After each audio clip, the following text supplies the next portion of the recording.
Hello అండి అందరికీ. రీసెంట్గా తెలుగు సినిమా పొలిమేర 3 గురించి ఒక అప్డేట్ అయితే వచ్చేసింది. పొలిమేర 1, 2 ఎంత పెద్ద సక్సెస్ సాధించాయో మీ అందరికీ తెలిసిందే. ఇప్పుడు మూడో పార్ట్ మన ముందుకి తీసుకురావడానికి సన్నాహాలు సిద్ధం చేస్తున్నారు. ఈ పొలిమేర సినిమా డైరెక్టర్ పొలిమేర 3ని సెట్స్ పైకి అయితే తీసుకెళ్లారు. అయితే దీంట్లో సర్ప్రైజింగ్ క్యారెక్టర్ ఒకటి ఉంది. ఆ క్యారెక్టర్ని యాక్షన్ కింగ్ అర్జున్తో చేపిస్తున్నారు. ఈ క్యారెక్టర్ మాత్రం పొలిమేర 3కి మంచి ప్లస్ అయ్యే ఛాన్స్ కూడా కనిపిస్తుంది.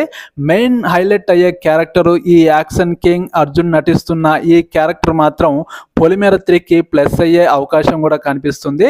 ఇప్పుడు ఈ పొలిమేర 3 మన ముందుకి సెట్స్ పైకి తీసుకెళ్లారు. త్వరలో మన ముందుకి రావడానికి అయితే సన్నాహాలు సిద్ధం చేస్తున్నారు.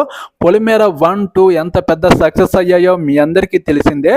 ఇప్పుడు దానికి ఈ రెండు పార్ట్లకి మించి పొలిమేర 3 మాత్రం ఎక్స్పెక్టేషన్కి అందకుండా ఊహించే విధానానికి అందకుండా ఈ సినిమాని ప్రజెంట్ చేయబోతున్నారు. ఈ సినిమాలో సర్ప్రైజింగ్ క్యారెక్టర్ మాత్రం అర్జున్ పోషిస్తున్నాడు. ఈ క్యారెక్టర్ మాత్రం సినిమాకే హైలైట్గా ఉంటుంది. అసలైతే మంత్రశక్తులు ఎలా ఉంటాయో, గుడిలో దాచిన ధనాన్ని మంత్రశక్తులతో ఎలా తీస్తారో అనే విధానాన్ని చూపించిన విధానం ప్రేక్షకులు భయభ్రాంతులకు గురి చేసి అలాగే మంచి సక్సెస్ సాధించడం జరిగింది. అలాగే పొలిమేర 3లో యాక్షన్ కింగ్ అర్జున్తో నటింపచేసి మంచి ఇంపాక్ట్ తీసుకొచ్చే విధంగా ఈ క్యారెక్టర్ మలచబోతున్నారు. పొలిమేర 3 త్వరలో మన ముందుకైతే తీసుకురావడానికి సన్నాహాలు అయితే సిద్ధం చేస్తున్నారు. మీరేమంటారు పొలిమేర 3 గురించి, అలాగే అర్జున్ నటించబోయే క్యారెక్టర్ గురించి తప్పకుండా కామెంట్ సెక్షన్లో కామెంట్ చేయండి.